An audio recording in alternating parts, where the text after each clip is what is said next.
The following is brought to you in association with and from a proud partner of the Shining Wizards Network. Entertainment here. Welcome to the BroKast, where we dive deep into the world of pro wrestling and film for keeps. Join us as we talk and explore. The BroKast is knocking at your door. Get ready to rumble, get ready to roll. Welcome to the BroKast, where we dive deep into the world of pro wrestling and film for keeps. Join us as we talk and explore. The BroKast is knocking at your door.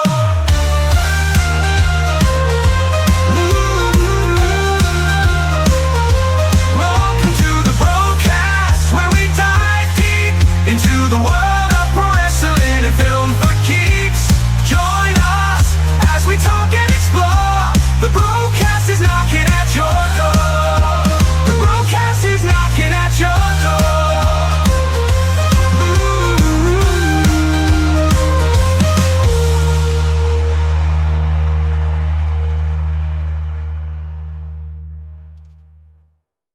Hello again, guys, and welcome to another episode of the BroKast Podcast. My name is Thomas, and sitting beside me, as always, he's my bro, and he's your bro too. Give it up for Alan. Hello everyone, welcome back to the BroKast. It is I, it is he, it is me, Alan of the BroKast. Tom, how are you? Bro, I'm going good, but I feel very hot. I've decided to rejig the room up, and I feel like I'm just steaming. And I got a fan on, but the fan's over there, and it can't get through the gap of this. So if I just see myself wiping myself with a tissue or my sleeve, I apologise. So, yeah. Okay, sounds like fun at your joint, where your boy over here and his humble abode, I just have gone, pretty much the missus has gone, I know you're podcasting tonight, let's put some of your memorabilia that you own. So very sweetly I put up a whole bunch of stuff. She helped me out, so this is the coup de grace right here, ladies and gentlemen. I can't bring the camera closer, but if you know what it is, and I will tell you what it is the WWE show that happened down here at the MCG, and that is the chair. I did not sit on that chair at the show, at the Super Showdown, because they were not sent over to Australia on time. So we had to sit on the white chairs, the most uncomfortable white chairs that you could get. They're plastic. I even think a few people might have sat on them and broke them during the show. So yes, And they're not even. They weren't even the fold-out chairs. They're those backyard barbecue chairs, weren't they? Those ones where they just give, like they just bend underneath your leg. I sat further away from you and probably had a better seat because I had the proper footy seat. So yeah, you had the padding in your seats, but here it is. I finally got off my backside and actually putting some of my memorabilia, some of my all my stuff. I got my comic books up. A certain little picture in the back there that I'm pointing at right there is Tom and I from my 25th birthday. So that's a while ago. And it was drawn by a very good friend of our show, Damo, who I used to podcast with. Tom, you were on that show as well too, back in the day when just the infancy of podcasting was into our brains and what we thought we could do, and next minute it just sprouted into this god-awful show. So, yeah. 11 years ago, bro, just to be letting you know, because we didn't start till 2016, and you were already doing it in 2014-15. Yes, I was. Yes. How crazy is that when you think about that timeline? Like, how the world has changed in 2014 and 15. Oh, big time. Big time to think about that, because, just how, like you said, it's the crazy. Universe, it is crazy. You probably should stop thinking about it because you're going to make yourself sad. I'm sad, yeah. Yeah. I think I was 20 then. Yeah, we're 20. Now look at you. You're closer to death like the rest of us. Welcome. Well, I've said to people, it's my birthday coming up next Thursday, guys, and I'm turning 39, so I've still got one more year of my 30s left, man, and I'm just going to, not doing anything, I'm just going to sleep, but one more year, and everyone's like, once you get to 40, Tom, it's different. And I said, well, I'm going to ride out these 12 months till I get there. But then I said to my wife the other day, I feel like 31 to now has all just blended in, though. Like, I feel like every year has just blended in. Like the kids, I can see my kids have gotten older, and I'm like, but everything else just seems to have gone. Oh, I don't remember 32, or what did I do at 34, or what did I do a party at 35? I don't remember. Everything is just into one thing now. So that's the older that we get in life, and that's what happens. As a 40-year-old man, I say to you, hold on to your 30s as much as you can, but the 40s aren't that bad at all. I'm enjoying my 40s. I actually, at work right now, I am on some days, I am one of the oldest work members there, with the crew that I work with. And that's fun, but then I go to talk to one of my peers, and, they've just turned 20, and you're like, 20 years ago, when you came into this world, I was trying to do something with my life and trying to figure out what the hell was going on, and here you are now, sprouting out to be something amazing. Good on you. And then I go, fucking hell, I'm old. I'm old as shit sometimes. But so you go, wait a minute. So you were born in 2005. 5. Okay. And then then they look at me too and they go, how old are you, Alan? I said, I'm 40. They're like, no, you're not. I said, how old do you look? And he goes, well, you don't come across as a 40-year-old. I said, it's true, I don't. Look at the back, look behind me, guys. Does this guy scream 40? No. Upstairs, I'm still in my 20s. The body, though, is like, 40. I don't think we ever left the 20s. I think we've always stayed in them. We realised how fun they were, and we just stay in it in our heads. So the body doesn't want to, and I know that because one thing that hasn't happened that happened recently, guys, between our last show, I've been in hospital. That's something that I didn't. I realised when we were going to podcast last week, and I'm like, that's right. Last time we spoke, I wasn't at the hospital. It was like a few days before I ended up going in and thought I was having a hernia. Turns out that the doctor's like, we can't see anything wrong with you. And I'm like, is this a phantom injury? And he's like, no, you've probably done something. But from our ultrasounds and x-rays and blood tests, you look healthy. You're just going to take it easy. And I'm like, oh, he finally said that line. You have to take it easy. And I'm like, man, I've reached that part of my life now where I've got to think before I lift, got to bend the knees a little bit, and I've also have to learn to ask for help and stop thinking I can do everything by myself, which has been an adjustment. So, yeah. I would imagine that's probably big for you because you're a very proud person. That's who you are. Again, but there's nothing wrong with asking for help. Looking right directly into the camera to our people and our people who watch us, and if you're listening to us, I'm looking right into you right now. There's nothing wrong with asking for help because we all need help sometimes, and life does get hard, but it's always good to surround yourself with good people, good friends, good family, and ask for help. Yeah. That's very. I'm going to get on this show. I was going to say that connects very well to LA Night when he cut that promo a few weeks ago on SmackDown, saying that it was good.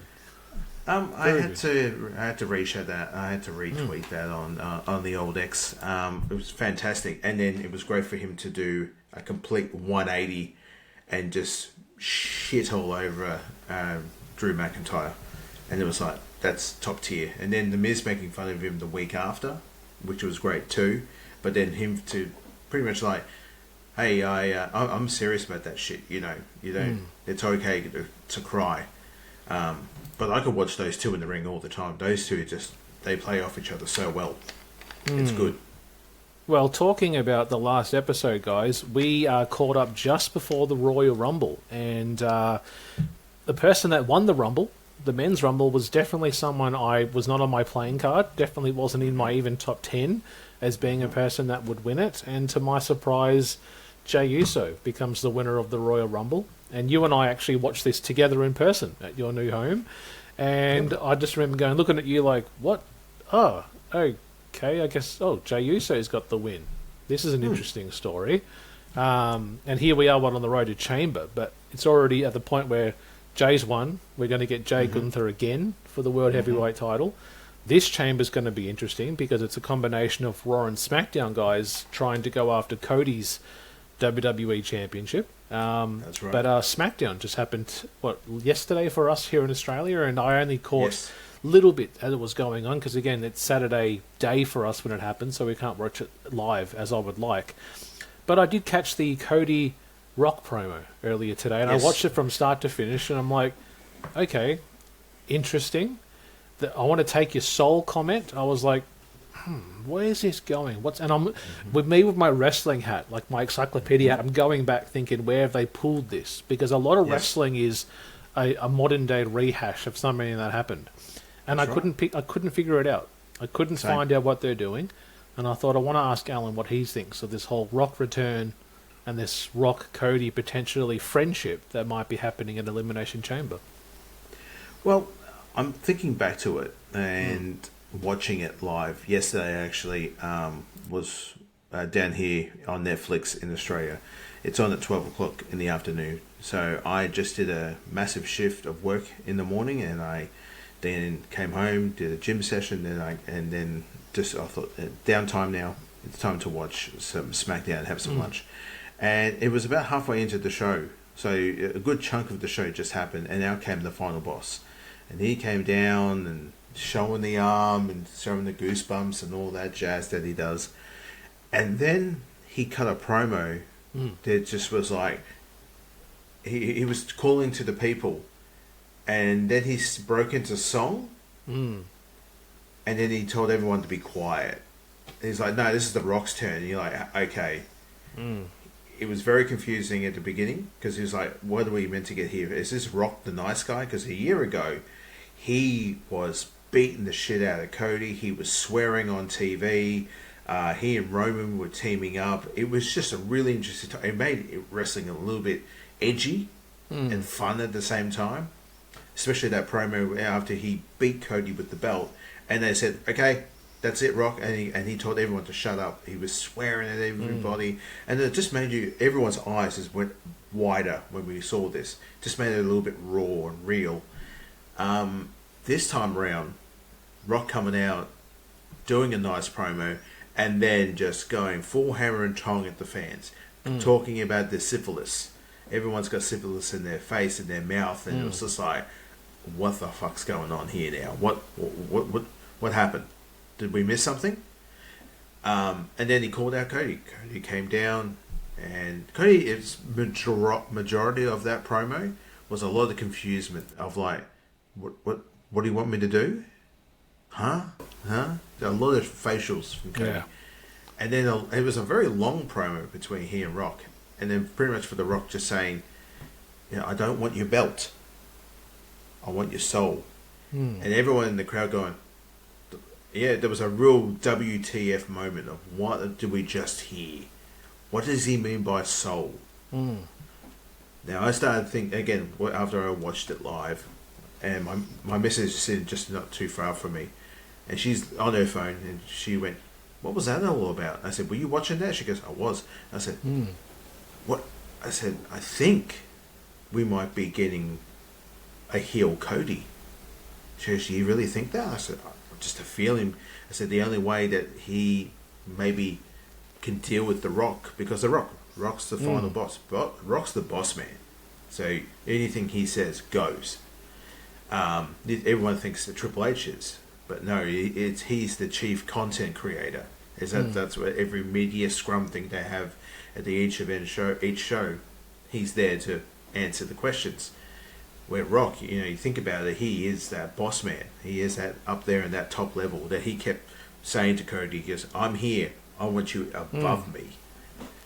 So it makes me think for this coming week, what's going to happen at the Chamber is that we all collectively, I think most people out there want Cena to win.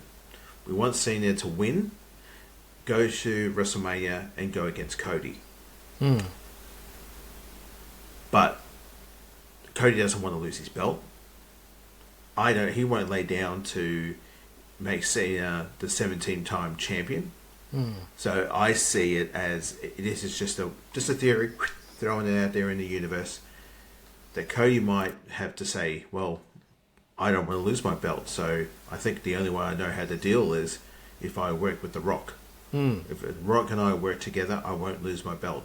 And I will stop Cena in any way I can from him taking my belt. But that's the fun thing about this actual wrestling lately. Hit my mic, sorry. Is that we don't know what's going to happen next. Like unpredictable. Unpredictable. I had no idea who was going to win the Rumble. I was set on two people. On the women's, was Charlotte. I knew she was going to win, and we watched it together in my joint here, and I screamed, and they went, yeah, hell yeah, good. I wish I put money on, but I didn't. And then I wanted Punk to win. I wanted CM Punk to win. Yep. To win the Rumble. And I was like, I didn't see that coming, because Logan Paul eliminated him. And then the whole fiasco between Roman and Seth happened, and that shit was wild. And then it left Cena. And everyone was cheering too, that they thought, oh yeah, Cena's got this in the bag. Jay, good on you, man.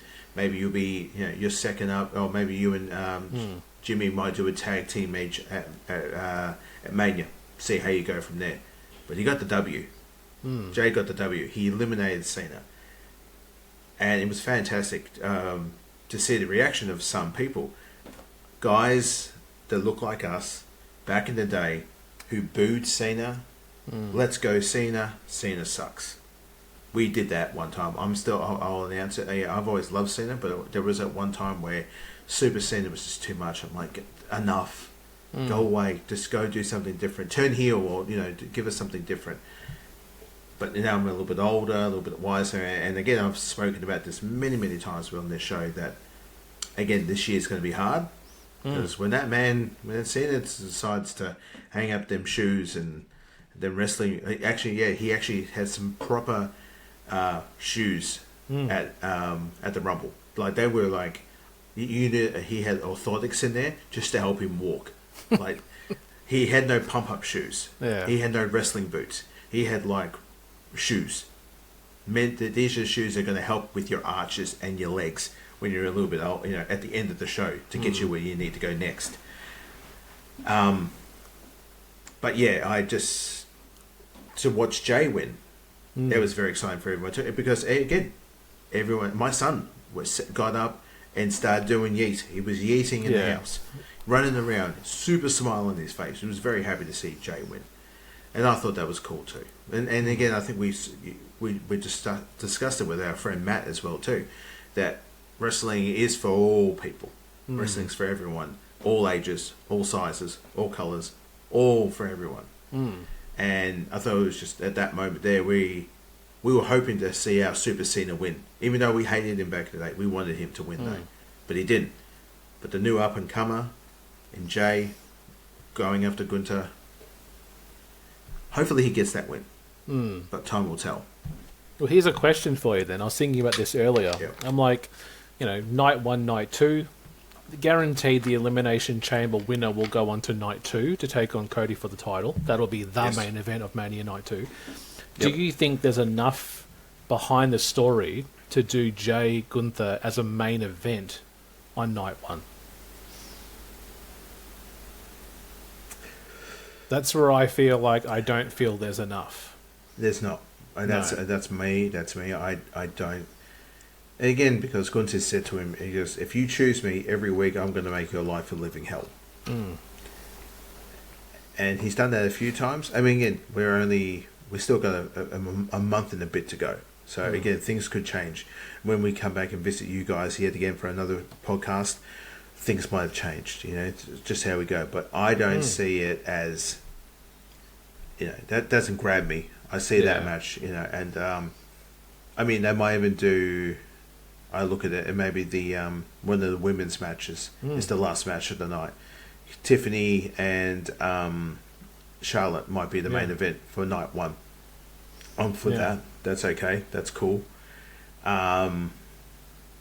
Maybe Rhea and maybe she gets involved. I don't know what she's got something going on with her yet. Yeah, she's taking on the winner of the women's chamber that's coming up. Yeah, and it's like, and even looking at that card, because we might even go through the card, guys, before we do our companion, or maybe after. And I think even in that, I'm like, I don't mind seeing Liv and Rhea maybe one more time to finish the feud. But do you get someone new like an Alexa? Give the Alexa the win, and then you can do Alexa and Rhea. That's an interesting story for something there.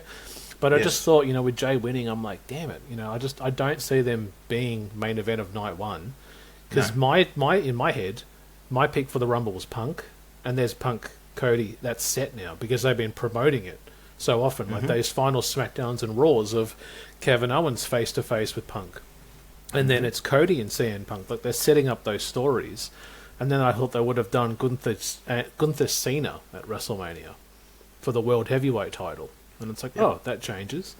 But then I was thinking with this whole Rock Cody storyline, I'm like, are they trying to change Cody because there's almost too many good guys at the moment? Like Punk is there, good guy. Cena is there, good guy. And then there's Cody. Like, is he at the same level as them? Like, he's the champion, and they're almost like in front of him. And is this Rock relationship? Are we going to get a heel Cody? And I saw someone post up the old, dark-haired AEW Cody. It's like, are we going to finally get this? Or are we finally going to go the Homelander route and get this story of this guy that turns against the fans because I gave you everything and you don't give me the respect I need because you're chasing after John Cena. You're chasing after CM Punk. But what about me? I'm here. I did so. I've done so much. I do the autographs. I kiss the babies. I stand for photos. I do everything right. I come and wrestle every night. I come here to compete, and all of a sudden you cheer for Cena. Suddenly you cheer for Punk. They're not on my level. I am up there. And again, it's just things. I hope it's going to be hard to adjust for Cody to go as villain. I hope they do it well. And because we're no longer in that PG era anymore. So some of that stuff, believe it or not, I did watch Being the Elite. So some of that stuff, that nonsense that he and the boys got up to during his AEW time, and way before that time too, on their YouTube show, we might see some of that Cody. That darkness, that a bit of that wicked human that he has. He's always had it. But now he's sort of just grown up. He's the grown man now. But maybe he's a grown man now with a chip on his shoulder, and he will go villain, hopefully. And then because again, I think you said the word before. You said Cody has the facials, and that's how you can read him because he's very emotional in his promo, and you can tell it when he talks about his father. The bottom lip quivers, the eyes get watered up, and that Rock promo, he really had, as you said, didn't know what to say or what to do. Yeah. And that's how you know when Cody's, even when he's telling the truth, you can see it, and he looks stumped there. And that made me kind of go, oh, what is this? Because Cody doesn't know how to relate to or even reply to the comment. Yeah. And I'm like, okay, I'm intrigued. I'll tune in next week. I'll watch, that clip and see what happens after it. But again, we are still, 5 weeks away, I think, from WrestleMania. We've still got Elimination Chamber. I think there's maybe a Saturday night's main event, maybe scattered in there as well. I know they usually like to do them on the road to WrestleMania. But yeah, guys, thank you once again for tuning in to episode 202 of the BroKast Podcast. Thank you for checking us out on Apple iTunes, Podbean, Castbox, Castro, and also on YouTube at the BroKast in Gaming. We've been delivering quite a lot of gaming content. I recently released Call of Duty World at War. Did a full playthrough of that a few weeks ago. Loved doing that. I've got a game that I'm nearly finished that I'll be putting out actually in April because almost every weekend of this month has been taken up by almost UFC content. There's so many UFC shows happening that I've been doing lots of Sims, and to my frustration, as it happens in the world of mixed martial arts, I thought, you know what, I've got a quiet day, I'll do a lot of pre-records. So I recorded a lot of UFC content of fight nights and UFC pay-per-views, and to my surprise, someone gets injured or Dana White decides to completely change the card, and I then have to remove the video that I spent hours editing and producing, and then I have to restart and redo it again. Damn it. And one thing I was asked recently by people was, Thomas, did you go to AEW? Did you go to AEW in Brisbane? And I was going to go, and I just thought, you know what, I'll just watch it. And it was so awkward that we live in Australia, right? The show happened in Brisbane, guys, which is like an hour to 2 hours behind us. But I had no way of watching it as it was happening live in Australia. So I use Fight TV, or Thriller TV is how I watch it. Thriller TV runs on American time, I had to wait a full almost 24 hours after the show before I can even watch it. For real? Yeah. So I couldn't watch it on anything here in Australia. Really? Yeah. Oh, So I was like, Okay, I don't know if it's on KO for you, but for me, Yeah, I couldn't watch it. And I'm in the same For bloody, real? I'm like, it's 2 hours that way, and I can't even watch the show on any streaming service or nothing. So we had it down. Okay, it wasn't televised live down here in Australia on any type of platform. no, I think you had to definitely jump on. I think it was Max or something that was being aired in the States. But then later on in the night, KO, they had a repeat or a replay of it with commercials and all. You cannot fast forward it. It was a full. okay. Someone streamed it and then put it onto the actual KO servers. And for people who don't know, KO is a streaming service for sport and sport only. It's fantastic. WWE used to do a lot of their programming on there, but then again, Netflix has now taken over, so everything, all the wrestling, all WWE wrestling's now on Netflix. Anyway, so I actually sat down and watched that show while I was. It was about 6 o'clock, so around about 6 hours later from the actual show that it aired. It was from Brisbane. It was up on KO, and I thought, all right, I checked it out. I think one of the most funniest things about this show, it was a collision. Okay. Yeah. It was. Yeah. And Mr. Khan said, oh, we won't be able to fill a massive stadium, so I'm going to save some money, and I am going to go to a smaller stadium, and we're going to borrow a ring from another company, and we're just going to call it Grand Slam Australia. No, it was AEW Collision from Australia. Well, it's funny because it's like when they did Nitro down here, they didn't call it a pay-per-view.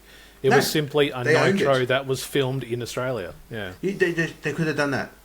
They owned it, and that was a great thing. And mind you, they spent a week down here. Yeah. All those WCW shows were all around Australia. They did like that was it was fantastic. Yeah, they did Melbourne, Sydney, and Brisbane. I think even Gold Coast as well got it. Yeah, yeah, they did. They didn't do a pay-per-view. They did a Nitro, and they filmed it. They actually allowed it to be on the network televisions, and that was great. It was a really good time down here. It did a lot for us down here, for the wrestling fans. I didn't go to it, and you didn't go to it, but it was just fun to talk around, because it happened when we were in high school. So it was fun to talk around, and we actually, one of our friends did go to the show too, and he said he had a great time there. But I'm looking at it right now. The Grand Slam Australia, it wasn't a pay-per-view. It didn't need to be. You didn't need to buy this. yeah.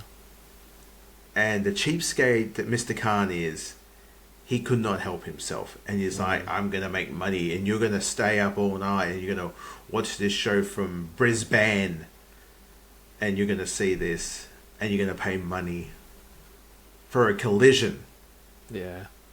Well, you got some ROH action at the start, though. You got Global Wars Australia. Didn't watch. Yeah. Wow, great. That's who they borrowed the ring from, and then next thing you know, Buddy Murphy's hurt. Did you also see they didn't have ring steps? They had those boxing steps as well? No. Yeah, what the fuck? I don't know. No, you do know, because you do know. Don't even pretend you don't know, because Mr. Khan is a fucking cheapskate, and he fucking knows that. Again, don't get me wrong, the people that he brought down, fantastic superstars. Yeah. Great card. That first match, okay, Ospreay Omega against Fletcher and Take a Shit Sir. Take a Shit Sir. I knew you were going to do that. Yeah. That was a great match. Yeah, it Good. was. No tags. There was no need for tags. Why have a tag? Just call it the don't call it a tag match. Just call it a 10-out tag. I had It's like no watching a Bucks match. I had no nails left after that match. The amount of times I'm like, referee, just tell him, go back to your corner, because he's like, you ready? Oh no, oh yeah, do the yep, yeah. Boom. Okay, one more, do another one.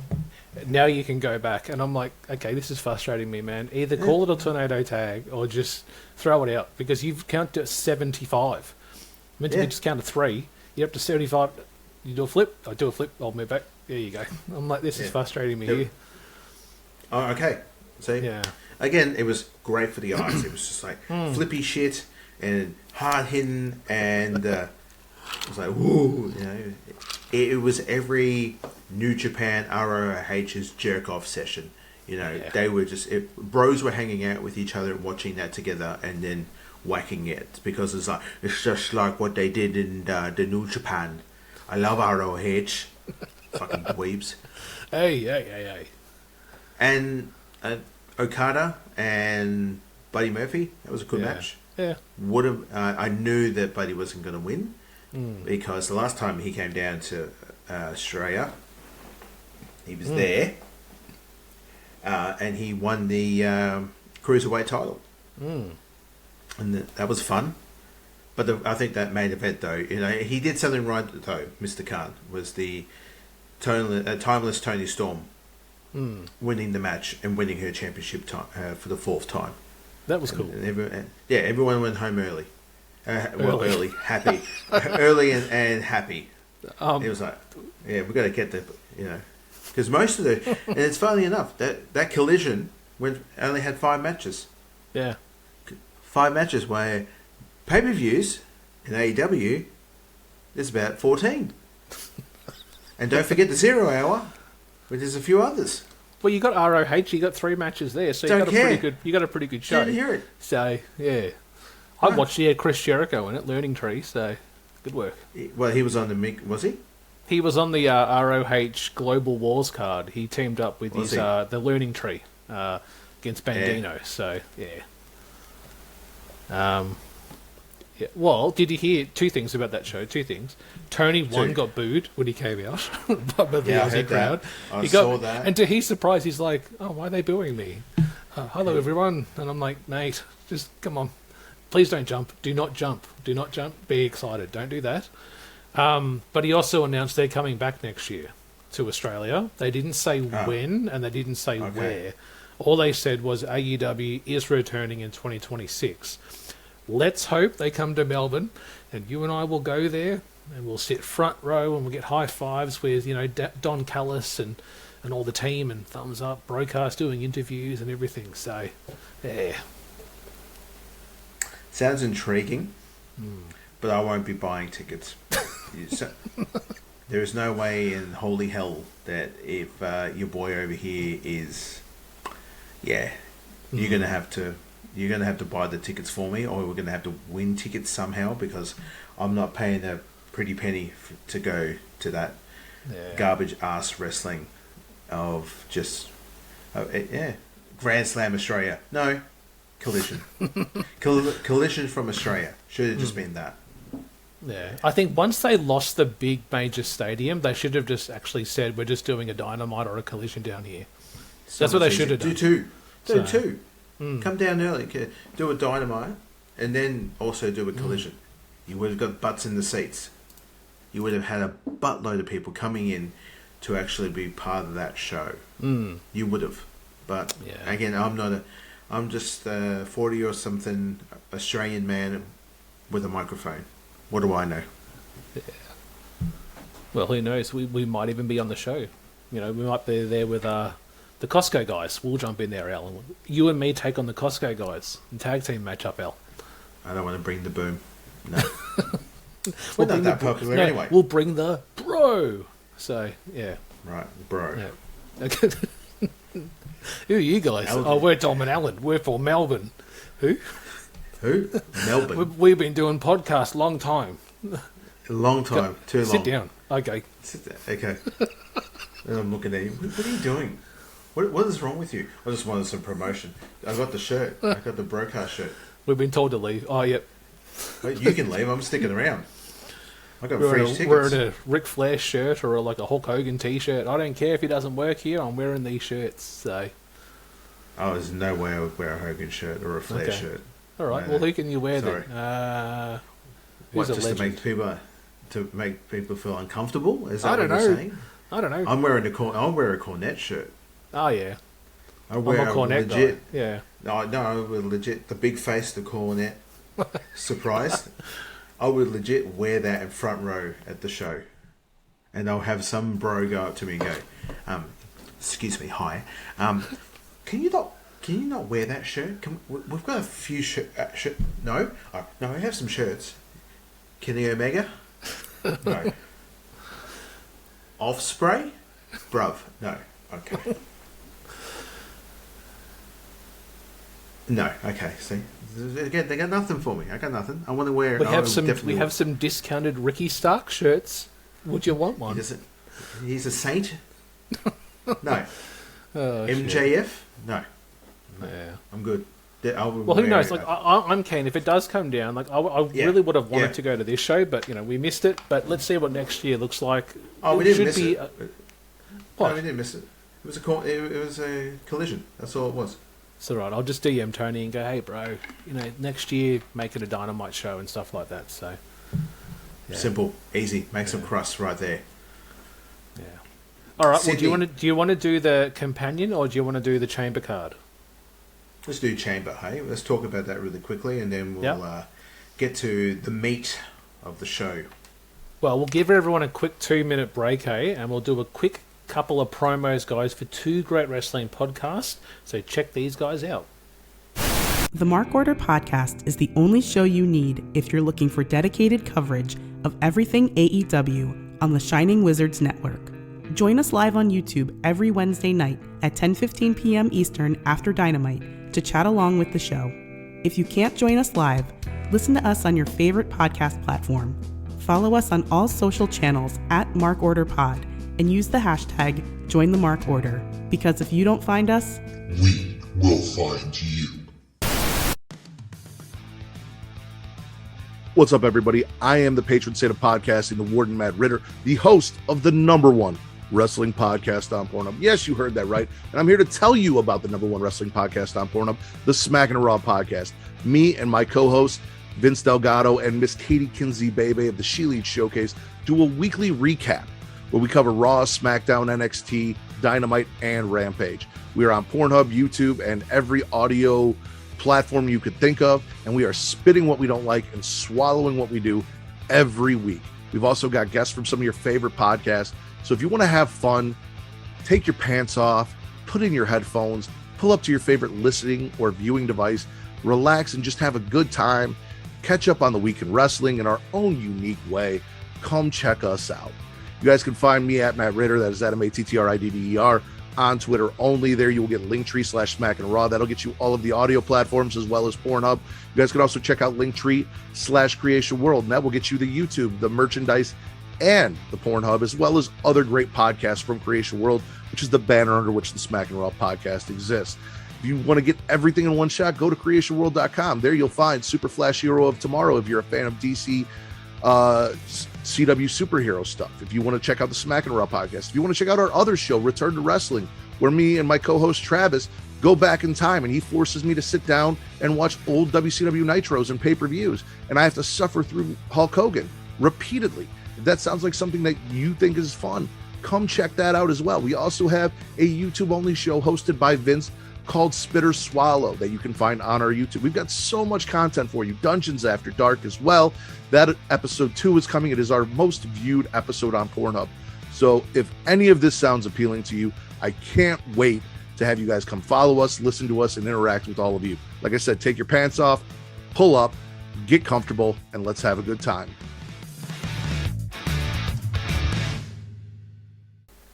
Alright guys, we are back. Hope you enjoyed those promos. They're great partners that we've had for many, many years. So get out there and support them on their podcasting networks and also on their YouTube. Alan, yes. Have you got the card there for Elimination Chamber? I do have the card. And we are going to, it's the Elimination Chamber Toronto. They've gone with the days of, Elimination Chamber 2019. No, this one's straight up Elimination Chamber from the place they're having it, Toronto. Very similar to what happened with last year, where there was just elimination. Wasn't it like Backlash France, and or was it Chamber Perth or something as well? Yeah. Yep, that's what we got. It was so pretty much. Here's the card. let's give it a bit of a talk and a rundown. We've got Tiffany Stratton and Trish Stratus versus Nia Jax and Candice LeRae. Yeah, that's interesting. I think this is just to get Trish on the show. She's part of that Legends deal that with Hunter. And yeah, it would just be two blondes take on a super Samoan lady and Candice LeRae with her blue hair. And I think they'll send everyone sort of happy during that match. So it'll probably be Stratton and Trish for the W on that one. And I think I would like to see Charlotte Flair on commentary for that one. Okay, because I was kind of thinking I must have missed the whole build-up to this story. Like, as I said, on a Saturday, I don't religiously watch SmackDown. So I might go on Twitter and see, like, the main tweet of the show, like, oh, yeah, that's the main bit. And I'm like, when I went on to Wikipedia, I'm like, oh, that's the card. I'm like, when did this match get booked? And why is that happening? And then I'm like, as you said, oh, yep, Canada, Trish is a star. It would make sense to bring her there. I did see that funny thing on SmackDown of people saying the missed spot there by Nia, doing that splash where she kind of just gently sat down. And then I thought, guys, if she really jumped like Yoko used to do, it will hurt you. Like, she doesn't want to hurt that person that she's jumping into. She knows she could. That's why she kind of gently does it. And it's up to the camera crew to kind of shoot that differently. Yeah, that's right. But I was like, oh, that's a weird spot. And how they aired that on the TV. And I'm like, oh, okay. So She bounced off Trish. And you could tell that she's like, and again, Stratton was there. There's Trish is on top of her. And she's coming down. And again, Trish is one of those legends of the sport. She's done fantastic. I remember when you and I were watching wrestling heavily, to watch her come in, and then she was the manager, and then she became that big thing with Vince McMahon, and then she became the wrestler. And she was just badass after that. Then her heel run was fantastic as well, and then she went back to doing the face. And then she did it all over again just a few years ago. It was really cool. But yeah, again, Nia, I think, has been painted with that brush so many times, like, oh, careful, she'll hurt you. She'll, she's hurt people before. But then when she's done this lightly bounced on her, she's like, dude, that was a missed spot. I was like, she didn't want to kill her. Yeah. She could have squished both of them if she really wanted to, but she was like, no, I don't want to hurt Trish because she's a legend, and I don't want to hurt Stratton because she's a work colleague. I don't do that anymore. I don't come to work to sit on and crush my peers. So, no. And you and I had a good laugh the other day too. We were talking about when that time Nia and Charlotte got into that puncher, just where it's like, don't do it, and it's like, whoa, and they're like, it's a shove, and then it's a real throw, and like, is this real, man? What's going on here? They're pulling each other's hair. They're going for real shots. Like Nia's like, don't, bitch, and then because she's holding her by the hair with the fist ready, and she goes, don't do it. Yeah, because if she could, she would have gone severe Becky Lynch on her ass. She could have broken her face. She would have, the facials that's changed on Charlotte, she would have just gone, and the whole face would have crumbled. But I remember watching that going, don't, and it was like, oh fuck, they're really fighting here. What the fuck's going on? You picked up a pillow, squeezed the pillow. What's going on? What are they doing? I think other people were trying to cover up with the pillow more than anything. What? You know you're wrestling well. Yes. Hello. I'm going to agree with you. I would say Charlotte on commentary would be good to plant the seed for the eventual matchup for WrestleMania. But on that, what would you think about if Charlotte didn't choose Tiffany, and we would have got Charlotte Rhea at WrestleMania this time in front of people? I would have liked it. That would have been cool. But they've done it before. It would have been good to see the rubber band because, again, first match, Charlotte picked up the win and won the NXT Women's Championship from Rhea before she went gothic, before she went hardcore. And then they had that great match at Mania as well too. And they beat the living shit out of each other. And Rhea picked up the win, which was great. But I would have loved to see them wrestle again for that third time, like for that rubber band match, like who's the better out of the two. But I think because they're doing the story now of here's this legend that is Charlotte Flair, and she's beneath everyone. She's the queen, bow down to the Queen. And you got this young up and starter in Tiffany Stratton, who gangbuster became a massive fan favourite. And it's very much like watching Ashley Flair in her NXT times, where she was very much doing that. She was trying to, like, yes, my last name is Flair, but I don't want to live under that, under the robe of Flair. I want to be my own person. So I think that's sort of the student master type of aspect there of just like, again, Charlotte's, I've done it all and I can do it all, and you've got nothing on me, little girl. I can pick up that title and take it for me because it's my belt. I can do whatever I want. She's very much molded into that ego of that Flair ego, which is great to see. It's interesting too, like when she won it was like, my first thought was, okay, we're getting something different because it's a different opponent, but really she's beaten everybody. And as you've said, she's done everything, sometimes twice over. So it's like, she's done the lap, she's done another lap, she's coming up to lap 3 now. So Tiffany is new, but where does this go after this? Do they do the brand extension, restructure, move it to Raw, do some Raw stuff? Do they move Rhea to SmackDown, tell some new stories? But, I think that'll be a great matchup. What's match number 2? We've got Liv Morgan, Bianca Belair, Alexa Bliss, Bayley, Naomi, and Roxanne Perez for the Women's Championship. For the Women's Championship match at WrestleMania 41. And that's inside of the Elimination Chamber. We were just talking about this about half an hour ago. I wouldn't mind seeing Alexa Bliss get this win. Because I want her to get the Wyatt 6 on her side. They're on the same show, I think. I think they are. They're kind of jumping everywhere. Yeah, they are. But we need sort of that Sister Abigail, the mama. She was the mama of the Wyatt. When she was with Bray, she was his second half, and you sort of want. And she goes, "I love to play in the chamber," so she's going to go in there and kick ass and take names. I'd love to see her get the win, but again, you've got the Wyatt 6 on her side there. Then. Again, you got Ura Sky and Rhea on Raw for the championship. Rhea's going to win.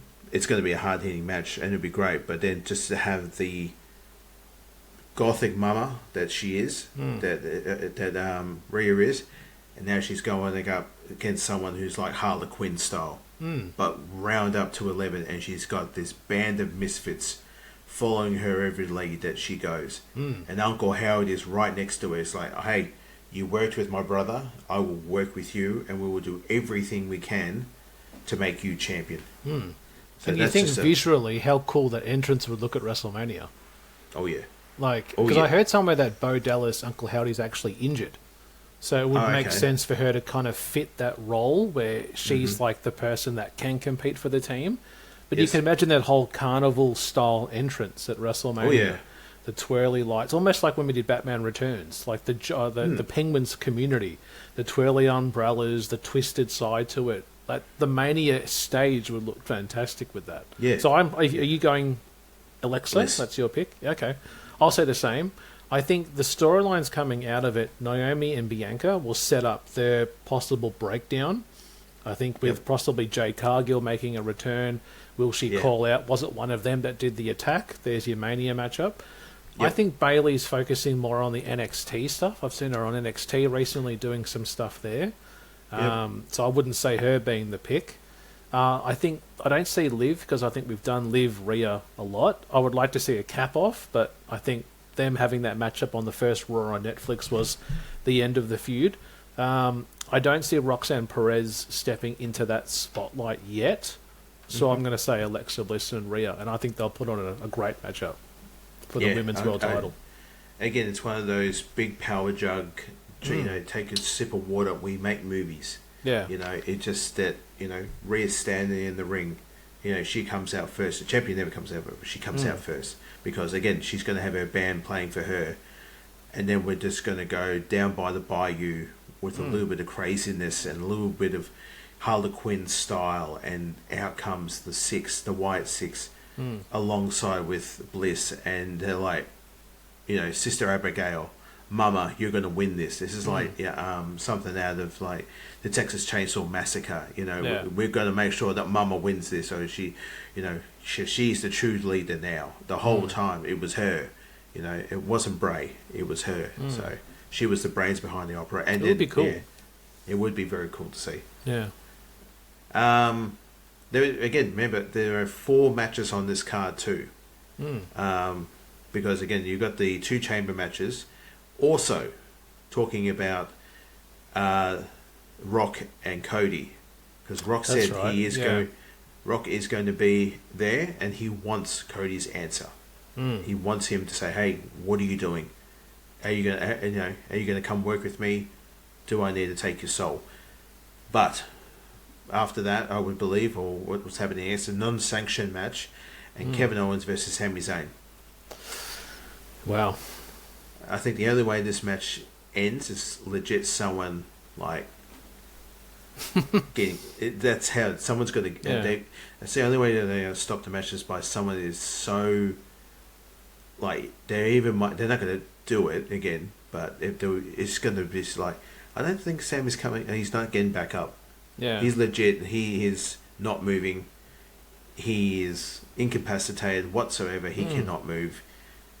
Or and Kevin just goes over the massive deep end. Like he goes Steen. We see Kevin Steen return, and he's out for blood, and he's going to do horrid things to Sammy. Yeah. Well, we both talked about it at the Royal Rumble. That we said that quote was, it's like with Johnny Gargano and Ciampa. It's like Owens and Zayn. You can't have them together. Like someone has to go. Like their stories are always going to be intertwined with each other. But really, they only will work if one is permanently gone. Yes. I thought this match was going to be WrestleMania. I thought Same. this theme of like unsanctioned, I was thinking Last Man Standing. I also heard rumours that there's talks of Hell in the Cell appearing at this year's WrestleMania, and that it might be these guys. Like, do you do this match, which then sets up a final match? So I'm surprised that they're even doing this on the card. And then I thought, well, they're in Canada, 2 Canadian stars that they're known for being there, it would make sense to do it. But I was still thinking we're going to get a rematch at Mania to finish it. But unsanctioned, no rules, anything goes. I don't think we're going to get a bloodbath. I think we'll get some ladder spots, some table spots. And one idea that I had, do we get the old Steen pole driver into the turnbuckle? The one where he grabs him and just chucks him in. Do we get that spot? Which I love seeing that gif of going on social media of just... I don't know if it's Adam Cole. Part of me thinks it was Adam Cole that's actually getting that move from Kevin Steen at the time where he gets the buckle bomb. Do we get that in this matchup? I don't know. I literally don't know with this matchup where it's going to go. So, I same here, but I'm going to go with Kevin, and I don't think we're going to see Sammy for a while. I think he might hurt him that bad, but then again, Sammy might go out, and then he maybe on the night of WrestleMania 1 or 2, he makes an appearance, and again, they have this wild ass match at Mania in the Hell in the Cell or a ladder match, for the pink slip, for someone's contract, I climb up here, I win, you leave WWF, WWE, you don't come back, we're done. But yeah, it's probably going to be very disturbing to watch, which I'm looking forward to. And then you got the big main event here. It's Cena, Punk, Drew, Logan Paul, Damian Priest, Seth Rollins for a championship match, the Undisputed Championship match in the Chamber for WrestleMania 41. And I'm going with Cena on this one. Okay. Yeah, I want Cena probably go in, take everyone on, hit a couple of F5s, FUs, and pick up the win.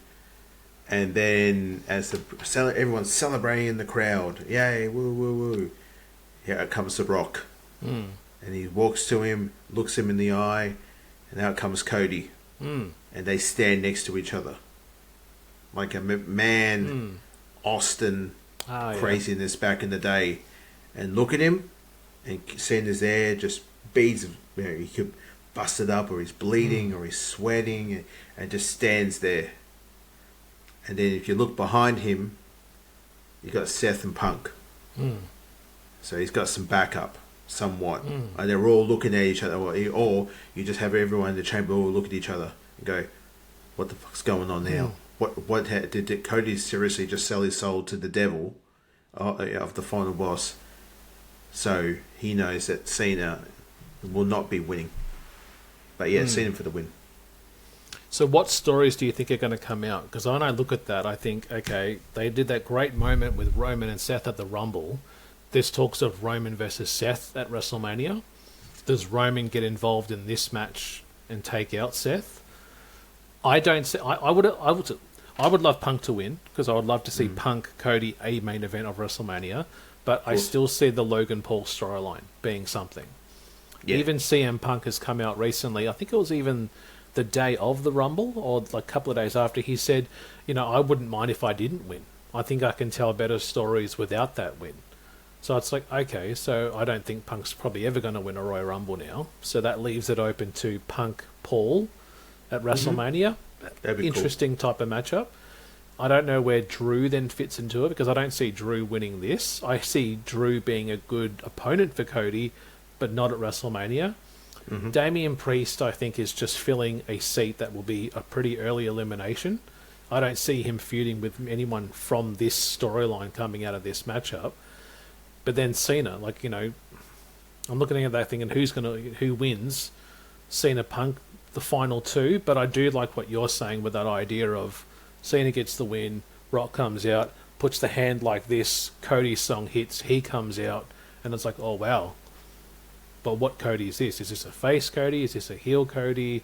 What's it going to look like? Because even then, we're still 3 to 4 weeks out from Mania. We are. What are we going to see in that story after that? So I'll say a Cena win, but then again, does Cena win the title? I don't know. It's surprising that when you look at that card too, because each chamber is going to be, 40 minutes long. Yes. So that's an hour and a half just in those two matches, and then you've got the two other matches. So you probably will get, 2.5 hours of wrestling, so I don't actually see them adding, most likely, anything else to that card. I know that the Rock and Cody promo is probably going to be a half an hour long. Yeah. We're going back to the Authority days opening Raw and just yapping about absolute dog shit. So that's what's going to happen here. And there'll be a lot of moments of Rock just going, showing the arm, listening to the crowd, being a face to the crowd, and then turning it around and being a heel. We'll see him do that all the time. But you were going back to seeing what could be potential for the future. I see Damian Priest and Drew McIntyre doing a program together. That would be good, actually. Yeah, I didn't even think that. That would be a good one. Yeah. Logan Paul and CM Punk doing a program together. That'd be great. And then, yes, Roman, he's not out. He's going to come back, and he needs to take on his former Shield brother, because he's the responsible one for why he lost the title last year to Mania. And again, Seth hates his freaking guts. He tells him all the time. He gave him those 2 double stomps at the Rumble, which was just wild. But yeah, I can see them having a program at Mania. And I was just looking at the gap there. I was thinking, is there going to be anything in between Mania, Chamber and Mania? And it doesn't look like there's going to be a Saturday night's main event at all. So that's it. It's the last stop then, I think. So, interesting. No, that should be good. Yeah. So that goes down. That's next Sunday, I think you were saying. Because again, in Australia, guys, we get our shows before you guys, but a day differently, I think, with time. So. Yeah, time-wise. Basically, we get it at 12 o'clock in the afternoon, just at our lunchtime, where you guys have it at 8 o'clock on your Saturday night. All right, time for companion, eh? Time for the meat. Now, before we actually announce that companion, guys, we want to give a shout-out to 2 other great associates of ours. There's some great support, and check these guys out. What's up, everybody? I am the hardest part of the ring, the host of the Apron Bump podcast. And I know what you're thinking. Ugh, Another wrestling podcast. How many times can I listen to fans beat up on WWE and AEW? Tell me who needs a push, who doesn't need a push, who brings Vince's coffee these days. Enough! I'm just as sick of it as you are, and that's why I created the Apron Bump. The Apron Bump is about the journey. It's about nostalgia. It's about discovering new forms of wrestling to really tickle your pickle as a wrestling fan. It's about making wrestling fun again. The podcast brings you reviews of wrestling events all over the world, tying together over 6 different promotions spanning 4 different decades. And everything is chronologically in a timeline to really allow myself and all you listeners to live through these eras while having a good time doing it. Whether it's WWF, WWE, WCW, ECW. We even cover the golden eras of Ring of Honor, Progress, TNA, and more promotions in the future as well. New episodes every Wednesday, or as some may say, Bump Day.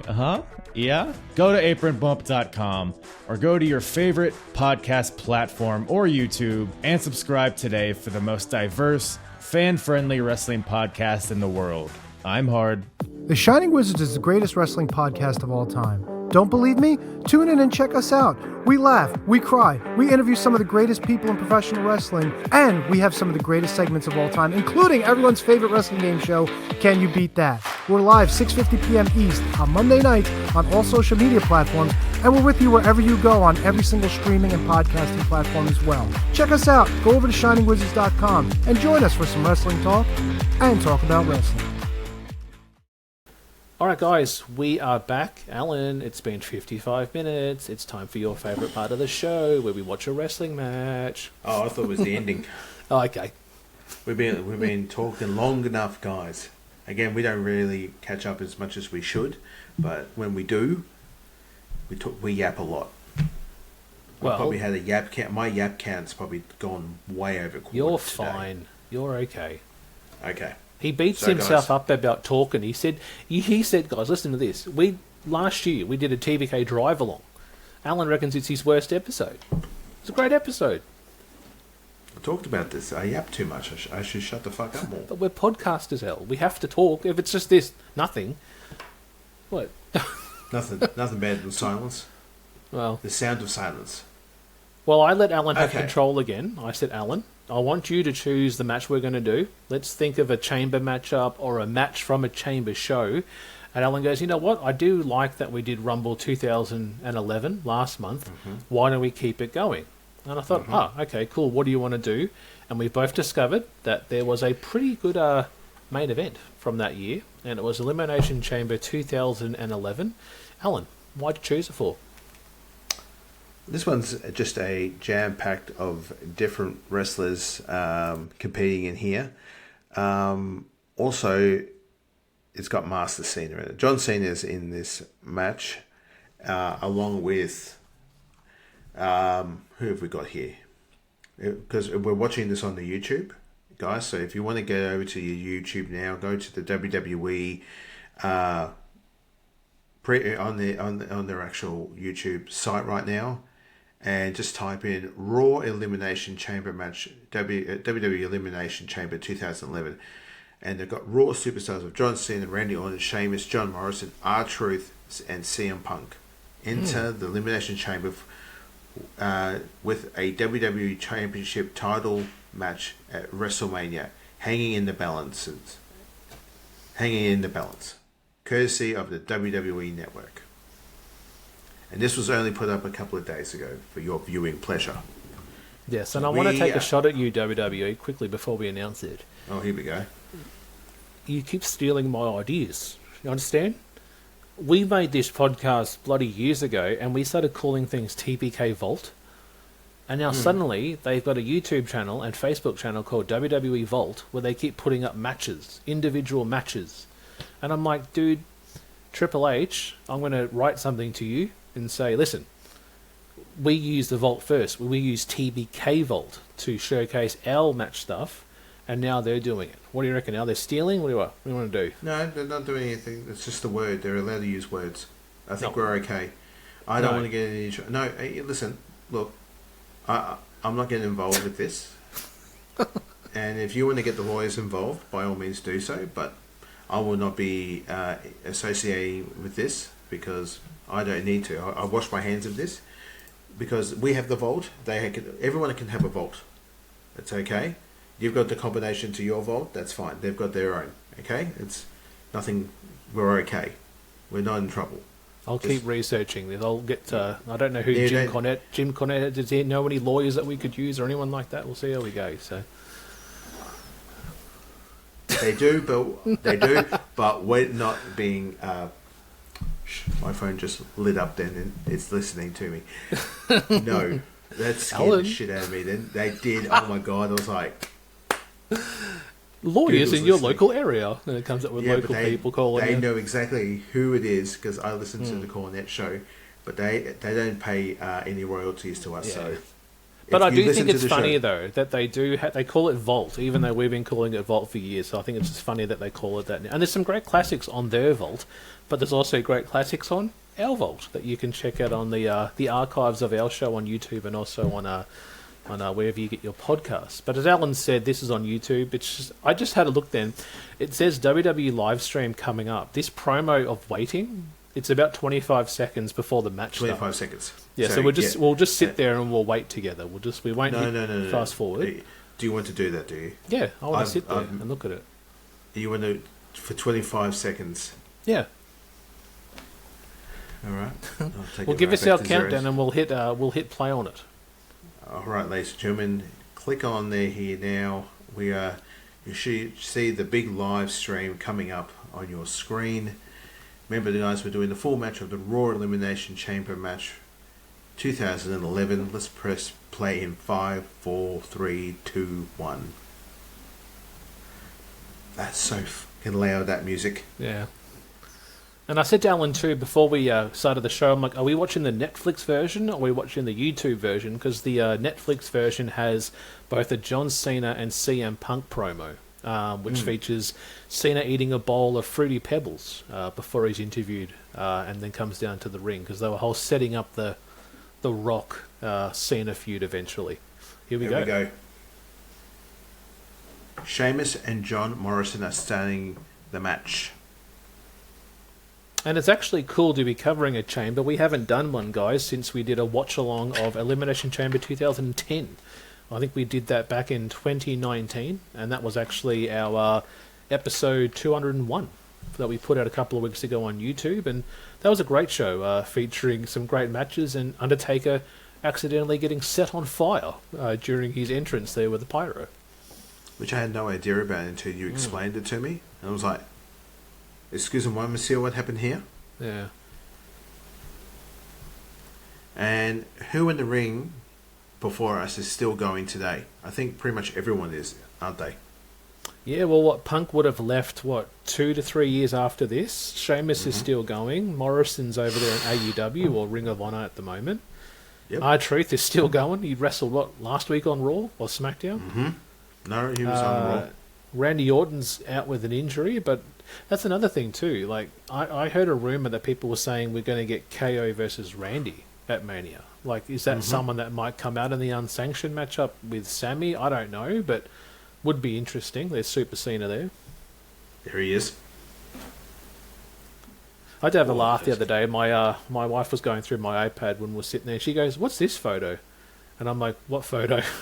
And she turns it around on my iPad, and there's a photo of me back at Damo's house wearing the John Cena jorts, and it's like probably 2007, and I'm like hands on my hips, smiling like that, completely no beard, rocking this John Cena look, and I'm like, was I rocking jorts? Was I? And I got my socks pulled up high, white shoes on, and I'm like, who's this dude? Who's he think he is? That's me now. Yeah. I wear jorts. I love my jorts. I've got different pairs, so I've got different colours. Look at Spider-Man. Look at that. Yeah. He's a great talent, John Morrison. I never watched any of his actual Lucha Underground stuff, though. That's like a timeline I never watched. Like Johnny Impact, TNA, but the whole Johnny Underground time, watched none of that stuff.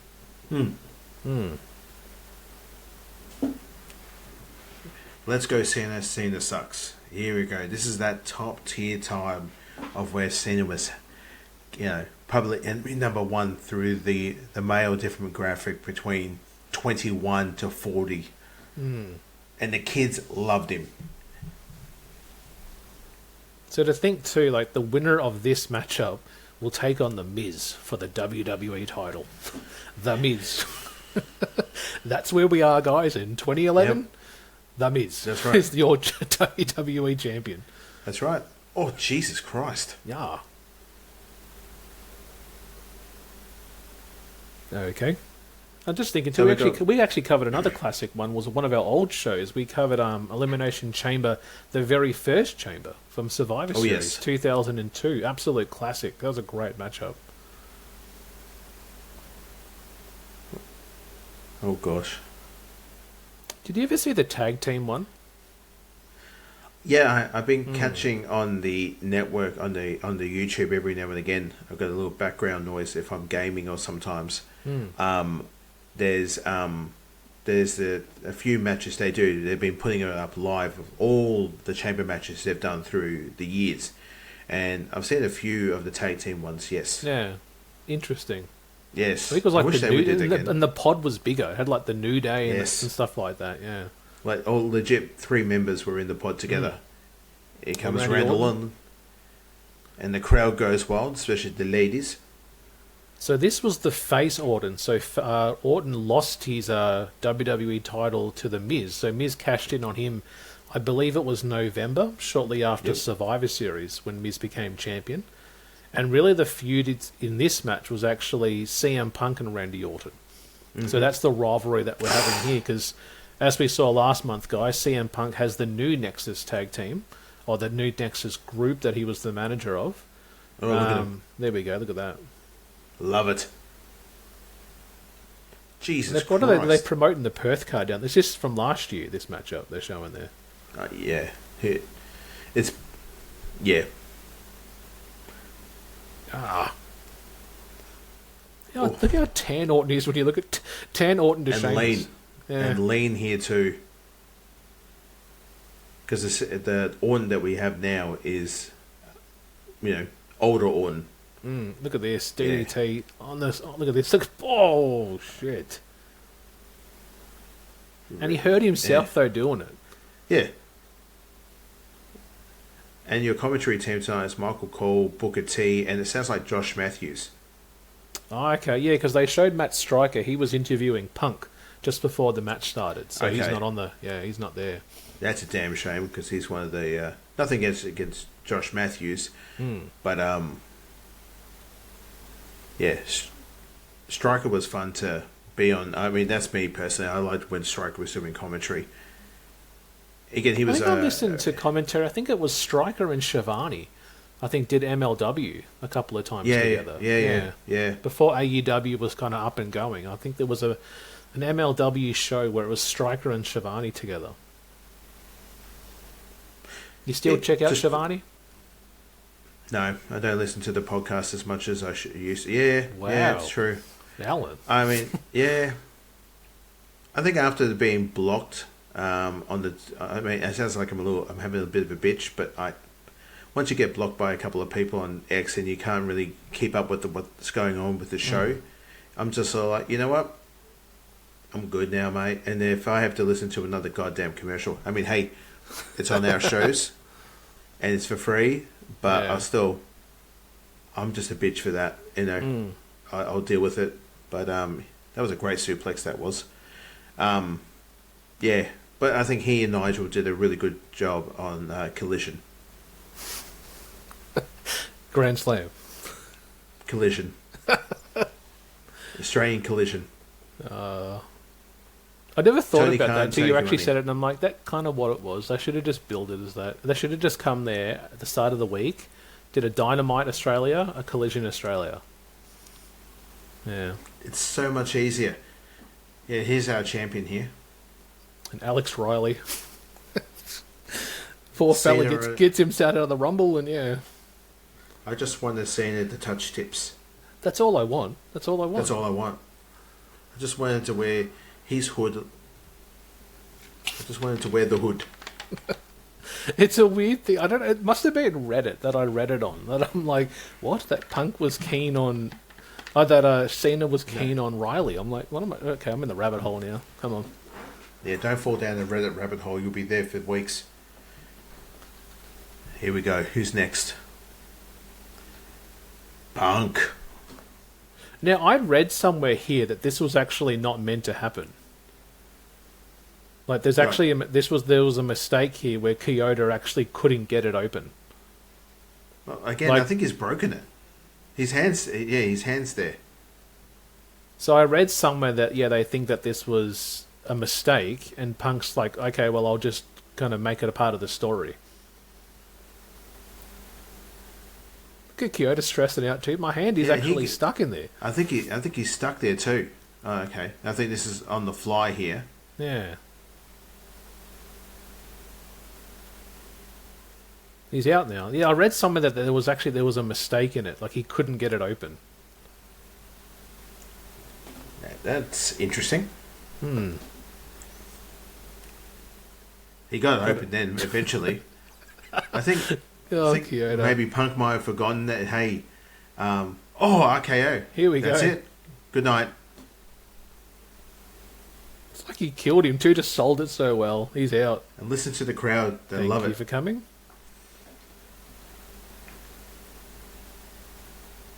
He never had an opportunity to get out of the pod.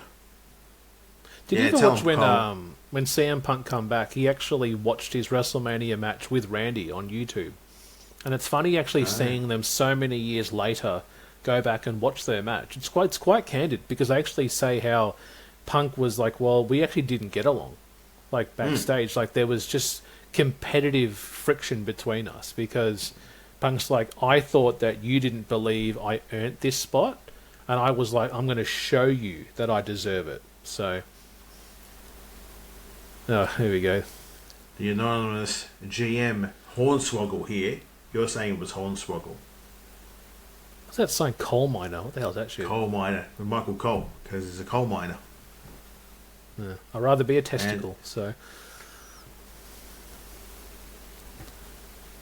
What? No, well, you got the book there of WWE 2003. That's testing the testicles when he was feuding there with Scott Steiner. So when you say it, it just sounds fucking weird, bro. I probably should have said the reference first before I called myself a testicle. So would have been, but again, it's classic you putting your foot in your fucking mouth. Just write that down. Yeah, check confirm reference, state reference before making the line. Yep. So what's he saying? So Cole's, the anonymous general manager, is re-putting Punk back in the match because of the pod was, and he's laughing at it. God, it's like watching the Joker. He looks happier here, doesn't he? Like, this was the happy time before it got shit. Like, people like Ryback coming in and messing up spots and blowing his back out and hurting him. Just oh god, oh yeah. There's fast pace here. Shoot. Yeah.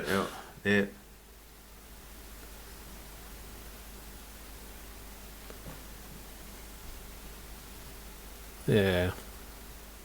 Oh shit! That was in the mouth. That was in the right mouth. In the mouth. Sorry about that. And I just remember too, we actually did do another chamber. We did that in 2021, I think it was. It was the Extreme Elimination Chamber L, where we watched Bobby Lashley and Punk and Big Show and Test, Hardcore Holly and Rob Van Dam face off there. And any views on that one or memories or? Pretty dog ass it was. You can understand why it was the nail in the coffin for ECW, WWE, whatever it was called. Yeah. And I think it was the promo before it with Paul Heyman saying that ECW is dead. The way of the Big Show is now. Yeah. Yeah, the times of RVD and Sabu are gone, and it's about Big dead. Show and Yeah. Makes you think, like, if that show was successful, what they would have done. Like, would they have brought back the old ECW names and done, like, Guilty as Charged and like Anarchy Rules and Cyberslam. Like, you know how NXT does that now, where That's they what bring they back do the old now. names. Like, would they have done that if it was a success? Would have ECW done pay-per-views like WWE does? Jesus. Yeah.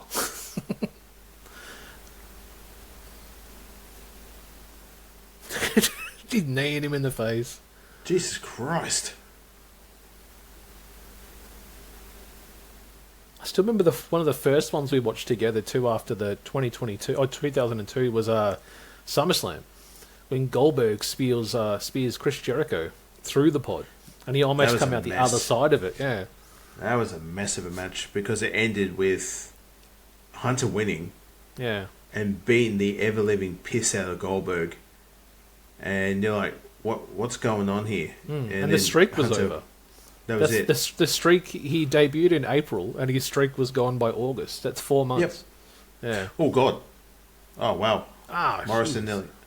Reverse DDT. Oh, first backbreaker. Yeah, Hunter was injured or something, and most of the match he's actually not even in it. He's the last person to come in. Interference by Evolution, sledgehammer shot, then a pedigree, and then a pinfall. And you're like, oh, and your champion is... And that's the show where both heel world champions retained.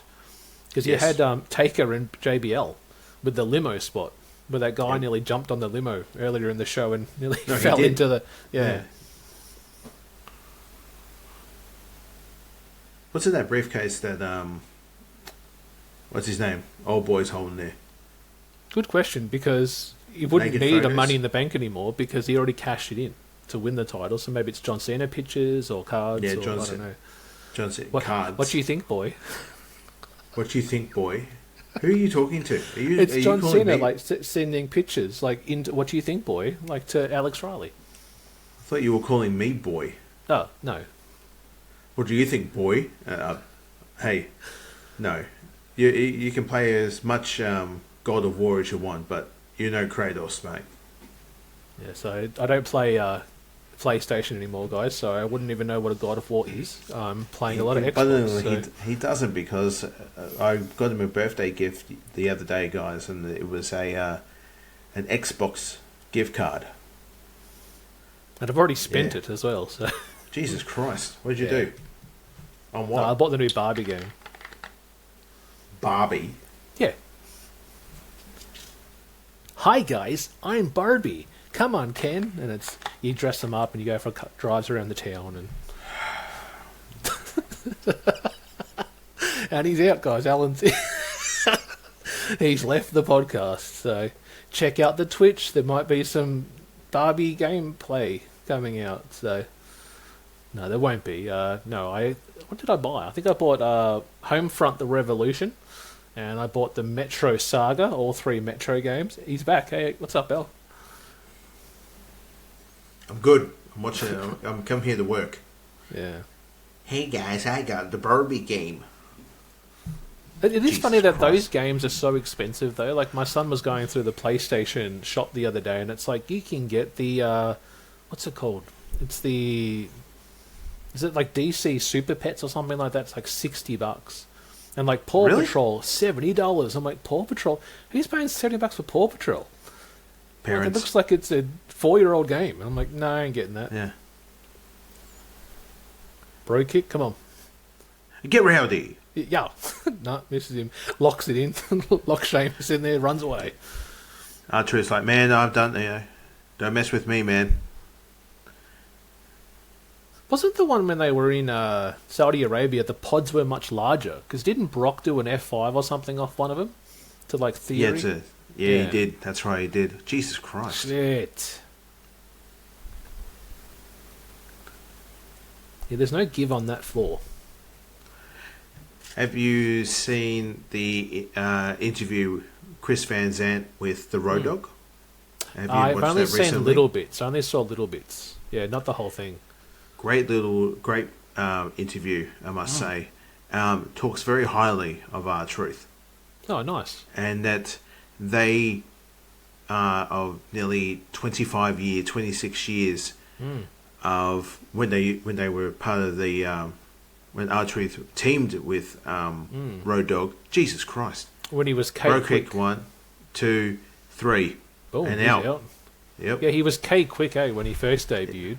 that's And right. then they were 3 Live Crew in TNA. That's right. With Conan they, and Billy Gunn and they are very, very close. They are good mates. They're pretty much two, as Rhodes said, they're two peas in a pod.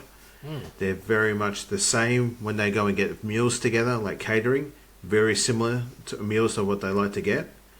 But yeah, he loves his style of, and even because during the interview he says about entertainment. Like he always knew he was the entertainment for in his tag team, while Billy was the wrestler. Yeah. Where he said it was great to work with Rhodes because with Ron the Truth Killings, because he was entertainment. Yeah. He was out to have fun, and he can wrestle. Yeah, I used to love his axe kick. Like when he used to do that. Like I still remember when I watched the show when he became NWA champion. He defeated Ken Shamrock, and I think it was like some fatal. It might have been a fatal 4-way. But I remember when he won the belt, and the ref gives him the belt, and he's holding it like, I'm the champion? Like, what? I've actually got the world title. And it wasn't a massive reign, but I think he won it 2 or 3 times, during the Jeff Jarrett era. But, yeah, I think people forget that. That he started in WWE in, 2000 at the end of that year. Left the company, I think it was 2001, 2002. Jesus, through the pod. And had that run there as NWA champ. And then he come back and we had that 2011 timeline where he's smoking cigarettes and talking about Little Jimmy and teaming up with The Miz. So, yep, yeah. That's right. His tag team match on SmackDown with LA Knight against Camilla Hayes and The Miz. Yeah. And I found myself giggling like an idiot because there's 2 spots that he did. It was great. He went up to he hit Carmelo with a hip toss, and then went to the ground and started counting, and he counted to 2. Yeah.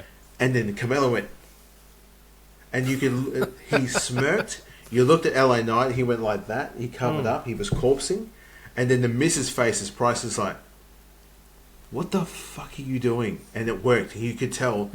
I don't know if he even told any of those guys that he was going to do it, but they all were corpsing. They were smiling, and it was funny to see. And he went up to the ref, and he went up to everyone else like, it was 2, okay? And the crowd's laughing. And then he goes over to Miz and tags the Miz in, even though they were on the opposite side. So we used to be we're friends, aren't we? Weren't we the tag champs a couple of months ago? Which made everyone laugh, which was good shit. That was nothing better. No, he's a great talent. Like I was always wondering why he was never released. Like when you think of all those talent that went away during COVID, but he always stayed there. And it maybe he does stuff outside of the ring to support the talent backstage. Does he do some training stuff? But he's always been one of those guys that's always there. Yeah, he's a lifer. And I think that also one thing too is that Ron has said to Road Dogg, when I go into the Hall of Fame, I want you to induct me. That'd be cool. Yeah.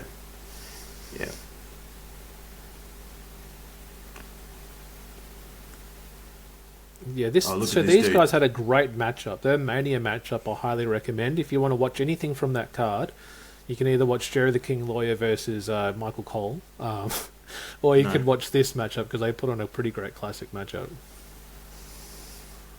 Oh, very nice. That's it. Count it. Hooks the leg. Out. The Viper has been eliminated. So who are we down to? So it's Orton is gone. Ron the Truth is gone. Who's not in there yet? Morrison. No, everyone's in. Everyone's in now. Punk was last.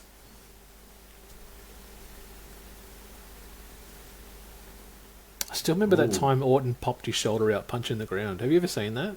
Yeah. Yeah, popped his collarbone punching the ground. Oh, shit. He's like, oh, damn it. Okay, keep going. And then walked back, and the crowd was like saying, na, na, na, na. And then he told everyone to shut the that's up. when he got thrown out by Hunter. When Hunter threw him out of the ring at One Night Stand. That was so brutal. Yeah. You watch when he fell, his arm went underneath himself. And then he fell down. Like his whole arm was underneath his body. Yeah, popped his collarbone. That's fucking wild. Look at it. Punk is running around. Yeah. Oh, gosh. Oh. Jeez. Just the slam when they hit the metal, though. Like, you can look at that bar. Like, that's not working metal. Like, No, the it's not. ladders might have some type of padding. Like, there's nothing on that. And I still remember the interview. It came out last year, I think, where it was the lead up to the 2002 Chamber. And it's like Jericho, Booker T, and Hunter sitting in the crowd, like before the fans are there, watching the chamber get built. And Booker says to them, someone's going to get hurt tonight. Yeah. Like, I can just feel it in the air, like someone's going to get hurt. Like, there's no give in this. Like, this No. literally is hell. Like in the Hell in a Cell, you could bounce off the metal. Like, this is steel. Like, this is different, and someone's going to get hurt. And Hunter was the one that got hurt with the RVD frog splash To the throat. Unbelievable. Look at this dude. And see, funny thing, like, if I was to rebook this now, like, I actually would have liked to have seen a Morrison-Miz championship match at Mania. There you go. Yeah. Not the main event, but it still would have been a great matchup between, you know, their old tag team, the Dirt Sheets, when they're on ECW. That's right. I think a That's Morrison versus Miz WWE title matchup could have been a great Mania card, because I think you could have had the Triple H versus Taker matchup. Could have been the main event of that year's WrestleMania instead of it being Cena and Miz. I think Definitely. Taker Hunter would have been a great matchup. Oh, what is he doing here? Is it the Celtic Cross? Yes, it is. See, if this was AEW, it would be a Hurricane Rana counter. Into some weird ass Canadian destroyer. Flippy flop, Canadian Destroyer, twisty.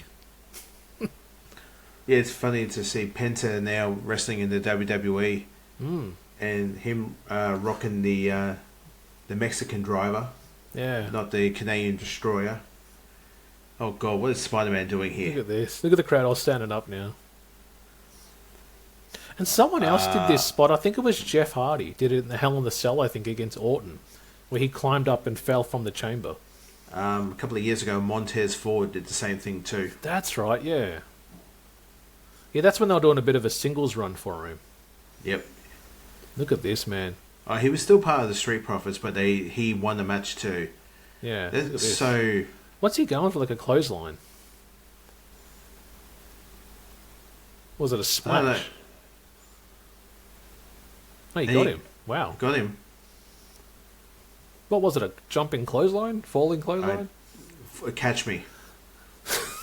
I think you got all of it, King. I don't know. I don't know. You see, I reckon I would have been behind a Morrison win. I just think they would have had a good matchup. I didn't. You know. I didn't care for wrestling here. Yeah. You weren't I watching? love seeing it though. I was watching, but I didn't care.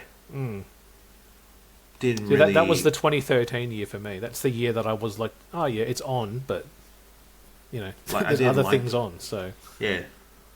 Yeah, The Rock returning here was just... and he's trying to be edgy and during the PG era, and, you know, calling out Santa Fruity Pebbles, and it's like, it's not 1999 anymore, dude. Well, the next 3 years 5 of moves Mania... of doom. The next 3 years of Mania, Rock was featured in all of them. Yes, he was. You know, he's the guest host of this year's Mania there. He yes. wrestled Cena the first time the next year, Yes. and was champion at the following Mania, taking on Cena. Being Punk. The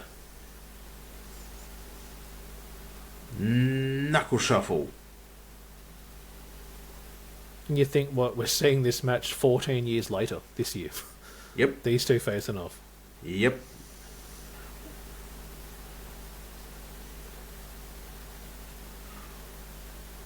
What's he doing? What's he got planned here?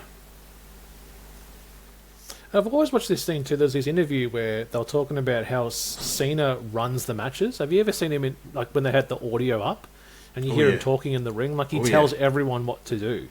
Yeah. It's like when Shinsuke won the Royal Rumble that year. Like, he's telling everyone what to do. Ray, do this. Shinsuke, do this. Like, he's working everyone into their positions. Like, even though he's one of 8 in the ring, everyone's watching him, and he's telling everyone how to work it. Like, for someone that has the 5 moves of doom, he would work the ring well, like Yeah. by telling Oh, everyone. yeah. Like then maybe that's Jan Anderson teaching him that side of you It's have the AA. role of telling people what to do and control the ring. Yep.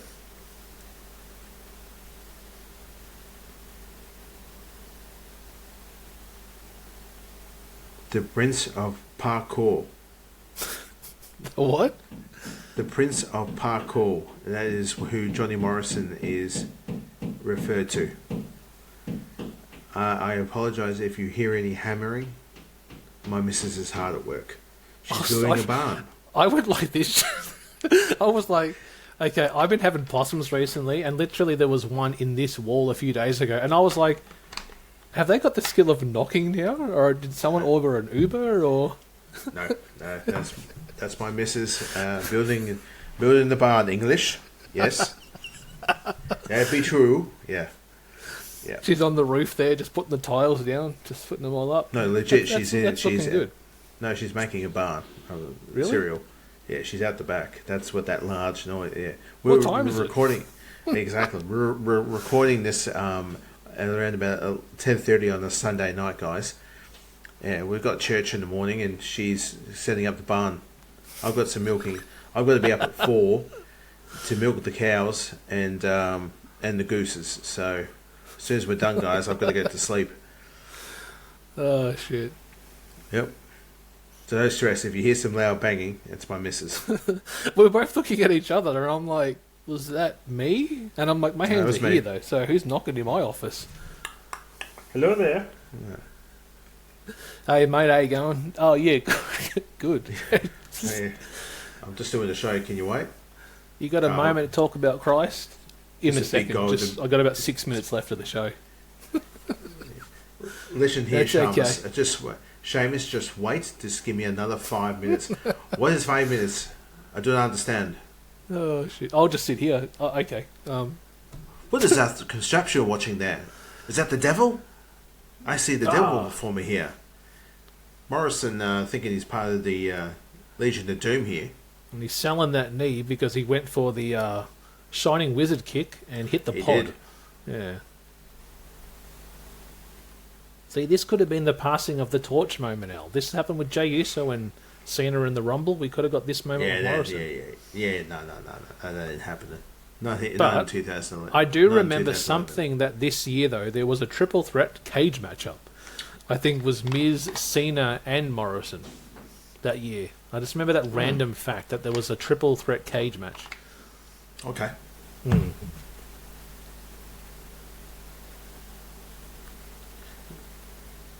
Here we go. Let's CM Punk, let's go Cena, and no. Second, oh my god. Oh my god. Hear the rope. Oh my god. If you, oh, here we go. Oh,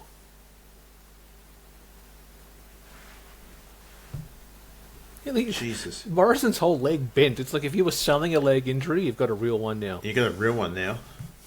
We are at the 31 minute mark, guys, and there is 3 minutes left to go of this match.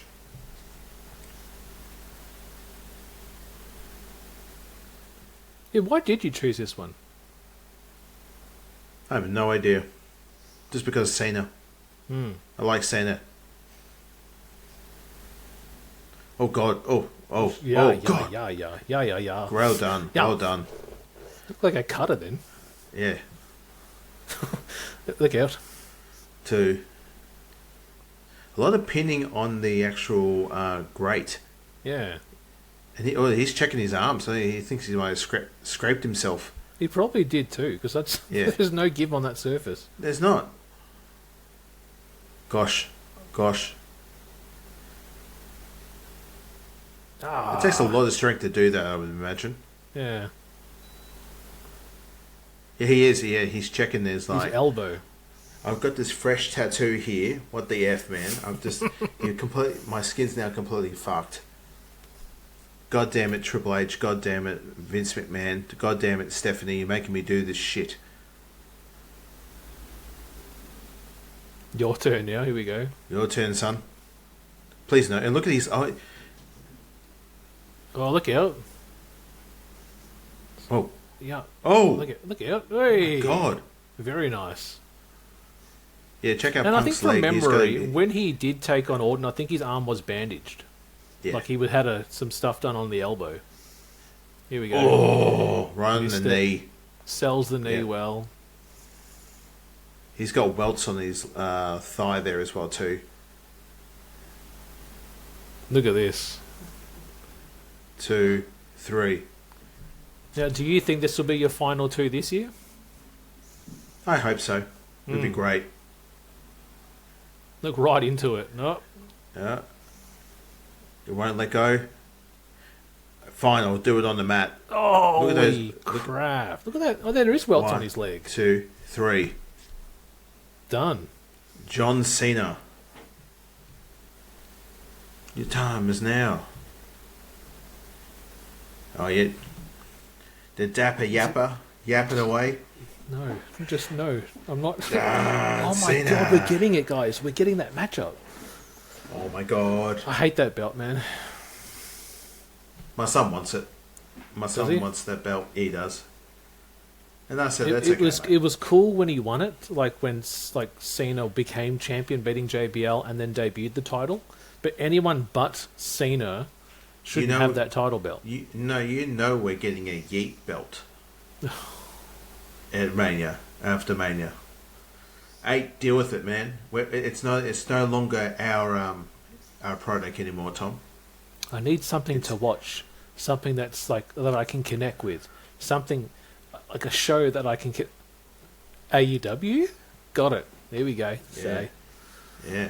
I like to throw It's my over. money away. Yeah, it's over, thank God. oh, there we go. There we go. There we go. Well, That was quick. Now. The one I watched the other day had like more stuff in it. So there you go. That's the end of that No. one. That's it, Any guys. closing comments on that match, Al? Anything you enjoyed from it? Takeaways? Cena won. Yay. Going to meet The Miz at WrestleMania with Alex Riley with new pictures in his suitcase. And The Rock's going to be there too. Yay. And with that said, we're going to be doing that whole Mania next month, guys. Alan goes, I want to watch the whole show. I want to see Michael Cole versus The King. I want to see Snooki No. and Morrison teaming up. So No. I there is no, for all the money in the planet of the universe that I would like to watch that show. There is no way. I'd rather drink paint. your And then partner watch might have some out the back there with the hammer. I know she does. Next to the tool shed, there next to be. Yeah, I know. Seamus is there just asking me, "Oh, the English boy, tell me under on soil. What is this contraption you see before thee? Computer is work of the devil. My wife churning butter, 6 from morning till 12. Yeah. Yeah. Well, where can people find you, Al? Don't even find me. It's You've not been even on worth it. Twitch recently. I've been seeing some content there. I have. It's TTV Roscoe, or not Roscoe, TTV Alan Ross 84 at TBK. That is my handle on everything. If this show comes out momentarily, I would have probably been on the old Twitch, and I will be doing a watch along to the Elimination Chamber. It will be on 2K24. This will be my last 2K24 stream, WWE 2K24, because I will begin 2K25 very soon, nice. and I will be streaming that as well. Thank you for everyone who's jumped in with the Marvel Rivals stream that I did, just a random one I did the other night. It was fun, it was good. But yeah, all my socials are, I'm not even going to point to it because it's not even there. But it's in the show notes at TTV Alan Ross 84 TBK. All right, guys. So just before we finish up, we want to give a great shout out to the podcast that were featured on tonight's show. Without you guys and your support, we wouldn't be able to continue to grow this podcast after so many years and so many episodes. You can check us out officially on our YouTube page, the BroKast Podcast and Gaming. Also download episodes on Podbean, Apple Podcasts, Castbox and Castro. but wherever you get your podcasting content. Coming up next in early March, we'll be going back to a TBK film companion redux, as I recently went back through the archives and went, oh, that's right, we did Ghostbusters, the very first Ghostbusters movie. So I did a redux of that show, so that'll be coming out in early March. Our next proper show will be coming out towards the end of March, but all those things can be found on X, simply at the BroKast, TheBrokast. But as we say each and every episode, good morning, good afternoon, good evening, or Good night.